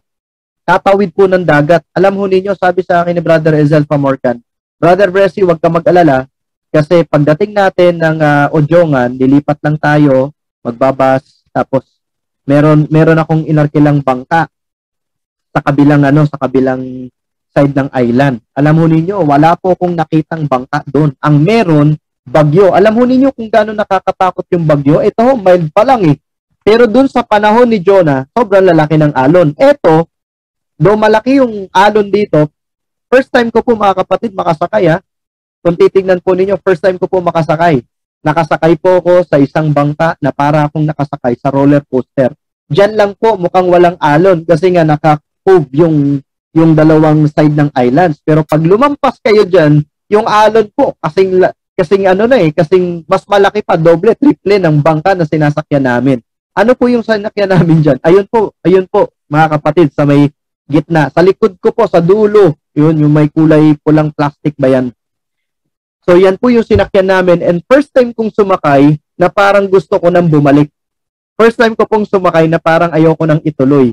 Kaso baka mamaya, matulad daw kay Jonah, baka mamaya kainin ako ng malaking isda. Alam mo ninyo mga kapatid, sa totoo lang, na-realize ko, sabi ko, pinapapunta ako ng Panginoon doon, mag-speak ng divine service. Pag hindi ako pumunta doon, 3 hours kasi yung biyahe, pag hindi ako pumunta doon, sayang naman ang pagpunta ko sa Romblon. Kaya naman mga kapatid, naalala ko yung story ni Jonah.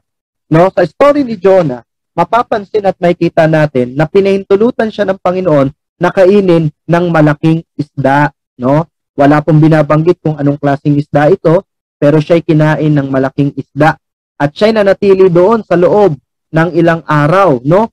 Kaya nga sabi doon, na-realize ni Jonah, but I with the voice of thanksgiving will sacrifice to thee.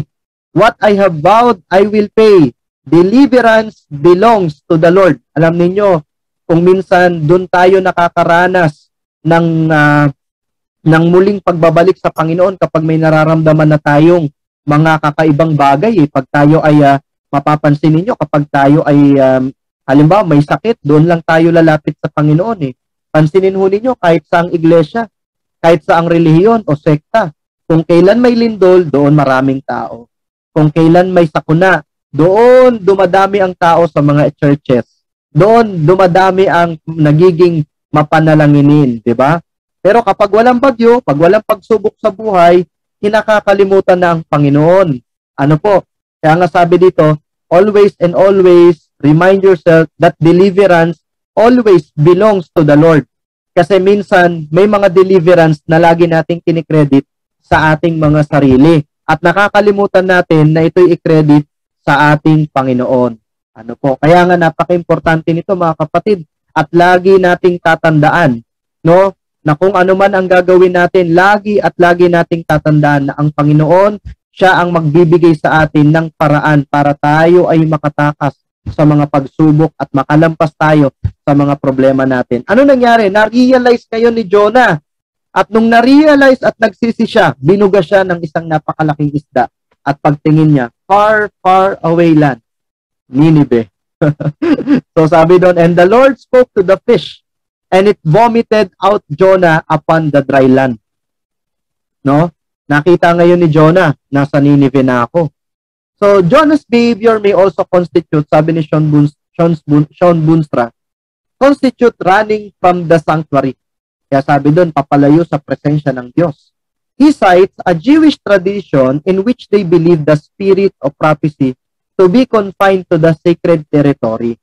For them, based sa kanilang tradition, ang presence ng Diyos ay nasa sanctuary.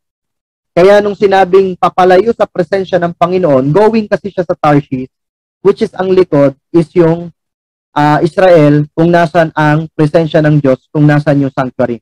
And from that point of view, Jonah's flight beyond the national boundaries may have meant for him escape from God's presence, the sanctuary, as well as from God's call to prophesy. Tinakasan niya. No? Kaya mga kapatid, ngayong 2022, kung tayo ay nakakalimot na tayo ay maglingkod sa ating Panginoon, mga kapatid, baka kainin tayo ng isda. Hindi, biro lang. No, baka tayo maka-experience ng kagaya ng experience ni Jonah. So we are not saved to be silent. The reason kasi kung bakit tayo silent, kasi hindi tayo masyadong nagbabasa ng banal na kasulatan. And that's the reality. Kaya tayo takot na mangaral ay baka pag tinanong kasi tayo, baka wala tayong masagot. That's why meron tayong program, kapitulo, bersikulo, at iba-iba pang programa for you para maging source ang mga programang ito ng mga kasagutan. Kaya naman nais po namin ipamanhik sa inyo. Huwag kayong magsasawa na i-share ang programa natin upang nang sa ganon ay makaabot tayo, ma-reach natin ang iba pang mga kapatid at iba pang mga tao na nangangailangan ng katotohanan at ng mga kasagutan. Okay, so we are not safe to be silent. Okay, so ito na, no? Then the word of the Lord came to Jonah the second time, pangalawang ulit, saying, arise, go to Nineveh, that great city, and proclaim to it the message that I tell you. Ito na si Jonah. Pumasok si Jonah. And Jonah arose and went to Nineveh, sumunod na, according to the word of the Lord. Now Nineveh was an exceedingly great city, 3 days journey in breadth. So nakita ni Jonah, ang laki ng Nineveh, talagang great city at napakaraming mga tao. No, siguro pagpasok pa lang niya, makikita niya na yung mga guards, no? Makikita niya na yung may mga kumakain pa ng tao diyan, no? Tinitinda sa pamilihan at iba-iba pang mga karumal-dumal na gawain, mga kapatid at mga taga-subaybay.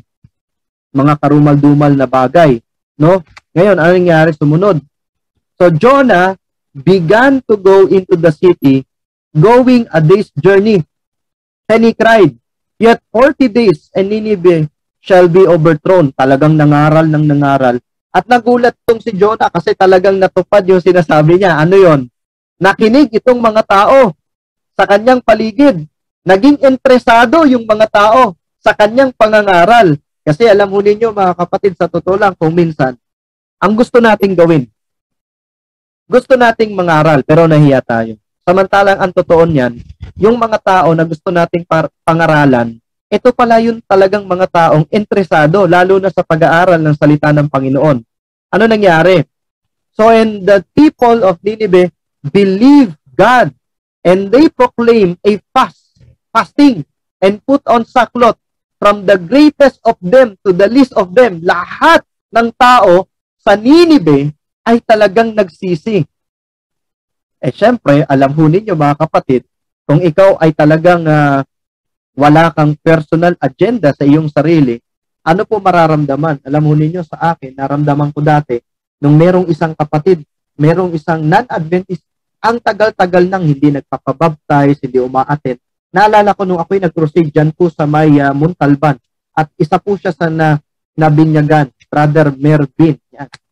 Brother Merwin, yan, Tagala. No, naalala ko dati, siya'y nagpabautismo. At sa tulong ng Panginoon, unti-unti, hanggang ngayon, siya pa rin po'y active, no? Nagulat ako, bakit? Kasi, ang tagal niya ngayon hindi nagpapabaptize, tapos sa last night ng aming crusade, biglang tumayo at nagpabaptize. So, nagulat kami. How much more na nakakagulat yung makita na buong bayan talagang nagsuot ng sackcloth, and from the greatest, mula sa pinakang taas, mula sa emperor, patungo sa pinakamaliit, nagsisi sila. Sobrang saya, ano ho? I'm sure tayo, lahat siguro tayo, sobrang saya at nag-aawitan pa. Pero sabi dito, the message was not in vain. Talagang hindi nasayang ang pagpunta ni Jonah, no? The cry that rang through the streets of godless city was passed from lip to lip until all the inhabitants had heard the startling announcement. The Spirit of God pressed the message home to every heart and caused multitudes to tremble because of their sins and to repent in deep humiliation. Talaga palang nagsisi ang bayan na ito at talagang humingi ng tawad sa ating Panginoon. Ngayon, ito na ang nangyari sa sumunod, no? And he made proclamation and published through Nineveh by the decree of the king and his nobles, let neither man nor beast, herd nor flock taste anything, let them not feed or drink water. So, grabe, kakaiba itong pangyayaring ito kasi una, talagang pinapunta lang itong si Jonah doon sa lugar, no? At talagang nagkatotoo yung sinabi niya, talagang prophet. Bakit? Talagang nagsisi sila at pinatawad ng ating Panginoon. At ultimo, kahit yung hayop, bawal kumain at bawal uminom. Kailangan mag-fasting lahat kasi kailangan nilang gawin ito bilang pagpapakita na sila seryoso sa kanilang paghingi ng kapatawaran sa ating Panginoon. No? Paghingi ng tawad. So, but let man and beast be covered with sackcloth and let them cry mightily to God. Yeah, sabi doon, let everyone turn from his evil way and from the violence which is in his hand. So lahat mga kapatid ay nagsisi dahil sa mensaheng ito at ito ay isa sa pinakamalaking achievement sa pangangaral kung sino ang tunay na Diyos at isa sa pinakadakilang pangangaral na nakapagpabago sa isang bayan. Ito na. Sa lahat-lahat ng dakilang pinag-usapan natin, but it displeased Jonah exceedingly and he was angry. Alam niyo yung talatang ito, medyo nakakaiba. Bakit? It displeased Jonah, and not just displeased, but it has the word exceedingly. Ibig sabihin sobrang taas. Ibig sabihin parang high blood na siya. No, galit na siya, and he was angry. Bakit? Kasi nagsisi yung bayan ng Nineveh. No, talagang kumbaga kung titignan natin dito sa 4 chapters ng Jonah, nakita natin nag-effort ako. Ba't nagsisi, Panginoon? Yan na nga ba yung sinasabi ko? Mapapahiya ako. Yan ang problem kung minsan sa atin. Kung minsan sa atin, ang ginagawa natin, gusto nating mangaral for the sake of public affection. No? Kaya minsan, kapag meron tayong mga kaaway na mayroon tayong mga kasamaan ng loob, tapos biglang pinagpala ng Panginoon, naka-receive ng mga pagpapala, most especially yung kapatawaran, nagagalit tayo. Kasi ang naiisip natin, yung ginawa nila sa buhay natin o ginawa nila sa ibang mga tao. No? Ano ang sabi dito? Ito na mga kapatid. When people of Nineveh humbled themselves before God and cried to Him for mercy, He heard their cry. Ang maganda dito, ang Panginoon walang pinipili. Hudyo ka man o ikaw man ay pagano, God saw their works that they turned from their evil way. And God repented of the evil. No? That He said He would do unto them, He did it not. But Jonah revealed that he did not value the souls in that wretched city. He valued his reputation. Yan yung sinasabi natin. Lest they should say that he was a false prophet. Kasi baka sabihin, ako, false prophet ako kasi hindi nangyari o yung aking pagja-judge o yung judgment sa mga taong yan. Eh wala tayong magagawa, nagsisi. No? Nagsisi. Anong magagawa natin? At dapat mas maging masaya tayo. Kumaga kay Jonah, di ba? Dapat mas maging masaya siya. Yun nga lang, no, naging ano siya, displeased exceedingly. Yung binabanggit, talaga nagalit. Bakit? He valued his reputation more than the souls of people. Alam niyo, maraming bagay, hindi lang naman actually sa pangaral. The moment na, ang sabi nung iba, di ba, the greatest revenge is for you to become successful. Actually, the greatest revenge is patawarin mo yung taong gumawa sa iyo ng mali. That is the greatest revenge. Bakit? Kasi magkakaroon ka ng peace of mind. The moment kasi na meron kang galit sa isang tao, that's the time na para kang umiinom ng lason expecting na yung tao yung mamamatay. That's why ngayong 2022, start this year na wala kang sama ng loob. Start this year na magaan ang loob mo. It's okay kung may mga taong ayaw kang pansinin. Bastang importante, malinis ang intention mo at hindi mo tinitignan kung ano ang reputasyon mo. Ang importante, naglilingkod ka sa Panginoon. Pag-isipan ka man ng mali, ang importante ginagawa mo ang gawain na binibigay sa iyo ng Panginoon. Ano pa ang nangyari? He should have been the first to rejoice. Tama eh. Siya dapat ang unang maging masaya sa naging resultang ito because of God's amazing grace. But instead, he allowed his mind to dwell upon the possibility of his being regarded as a false prophet. So, jealous of his reputation, he lost sight of the infinitely greater value of the souls in that wretched city. Dahil sa reputasyon, dahil sa bagay na hindi dapat iniisip, ito na ang nangyari. Masyadong nag-focus daw saan, mga kapatid? Nag-focus daw siya sa reputasyon. No? So sa atin, mga kapatid, wag nating isipin yung ating reputasyon basta maglingkod lang tayo sa Panginoon. No? Kasi kung minsan pag nakapokus tayo sa reputasyon, ang credit sa atin kapag maraming nabinyagan, ang gusto nating credit sa atin. No? Pag meron tayong mga napakonvert, ang gusto nating credit sa atin. Ang nakakalimutan natin, ang dapat nating gawin, i-credit natin sa ating Panginoon. Ano kung hindi nangyari? Kung ano yung sinabi ng Panginoon sa atin? Ang importante, may nagsisi. Kaya nga hindi nangyari. Ano po? So anong sumunod na nangyari? And he prayed to the Lord and said, I pray thee, Lord, is not this what I said? Ito na nga yung sinasabi ko when I was in my country. That is why I made haste to flee to Tarshish. For I knew that thou art a gracious God, and merciful, slow to anger, and abounding in steadfast love, and repentance of evil. Therefore now, O Lord, take my life from me. Grabe ano, Panginoon, patayin mo na lang ako, I beseech thee, for it is better for me to die than to live. Bakit? Kasi nga, nakapokus siya sa pride. Alam ho ninyo, ang pride, mga kapatid, pag in-spell nyo, yun nasa gitna I. Minsan, kapag marami tayong achievement sa buhay, nakatingin tayo dun sa achievement natin kaysa dun sa Diyos na nagbigay ng achievement. Kaya to the point, ang tingin natin, kailangan may special treatment tayo. Kailangan pag sinabi yung isang bagay, pag ito yung mensahe ng Panginoon, hindi na mababago yun. Kahit pagsisi, parusahan, yun ang gusto niya mangyari. Ang nakakalimutan niya, niligtas din siya ng Panginoon at kailangan niyang maglingkod kung ano man ang sabihin ng Panginoon. Ang gusto niya mangyari, niligtas siya ng Panginoon, puksain ang kanyang mga kaaway, baliktad. Ano ho? Kaya dito, napakalinaw ng atin pong pinag-aaralan, mga kapatid. And the Lord God made a vine come up over Jonah to give him shade kasi ang init. So merong halaman na para siya para siya liliman. Over he said, and Jonah was very glad because of the vine. Nagpasalamat siya, talagang glad siya. Kaso sabi doon, but early on the morning after, God made ready a worm for the destruction of the vine. And it became dry and dead. Then when the sun came up, God sent a burning east wind.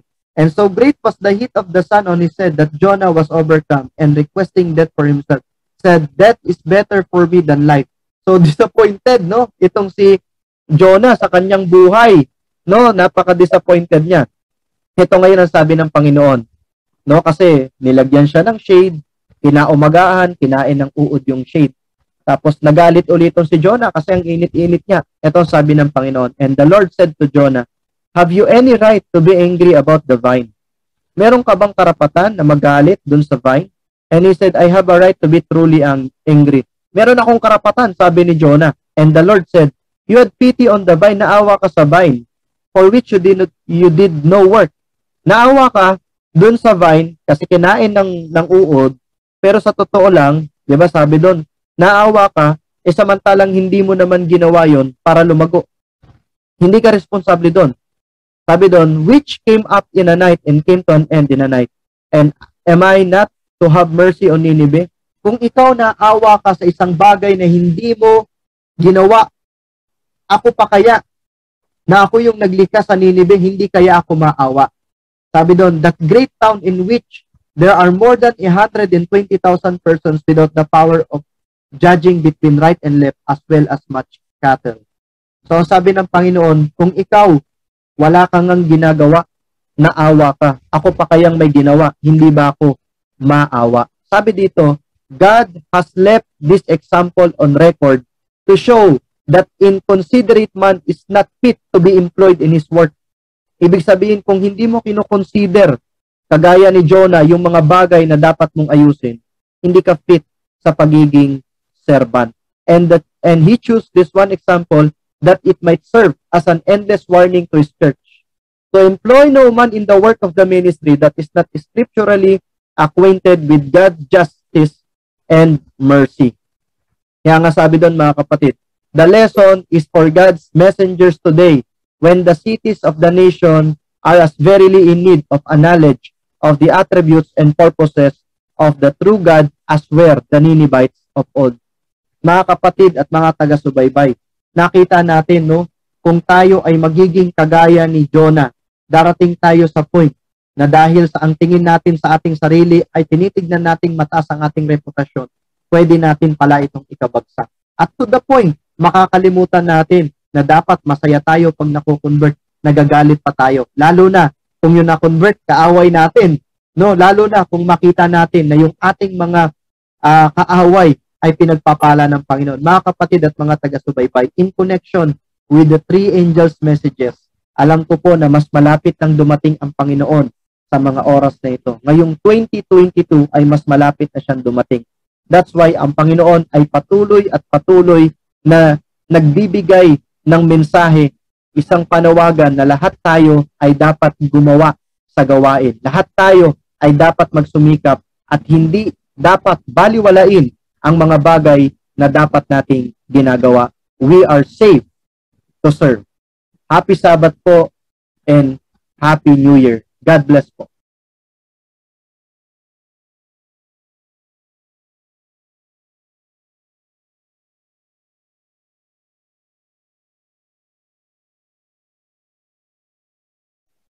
Okay mga kapatid, bago po tayo magtapos, tayo po ay pansamantalang manalangin. Salamat dakilang Diyos sa pagkakataong ito. Inyo pong ipinaunawa sa amin ang mensahe ni Jonah. Alam namin, Panginoon, na kami ang inyong representante dito sa mundong ito. Tulungan kami na ang amin pong paglilingkod ay hindi mahaluan ng mga personal interest, bagkus kami makapaglingkod sa inyo ng tapat at buo. Patuloy kaming ingatan at palaguin sa pananampalatayang ito. Palakasin at wag na wag pababayaan. Salamat sa lahat ng biyaya, pagpapala. Salamat sa paggabay, lalong-lalo na sa panibagong taon na inyong ipinagkaloob. Patawad sa aming pagkakasala at pagkukulang sa pangalan ng aming Panginoong Hesukristo na ang tagapagligtas. Amen. Sa pangalan ng bumubuo ng programang Kapitulo, Bersikulo, ako po ang inyong lingkod, Brother Bressy Balansag Jr., kasama ng KB Top Funds, KB Councils, at lahat-lahat ng mga supporters ng programang ito. Happy Sabbath and Happy New Year.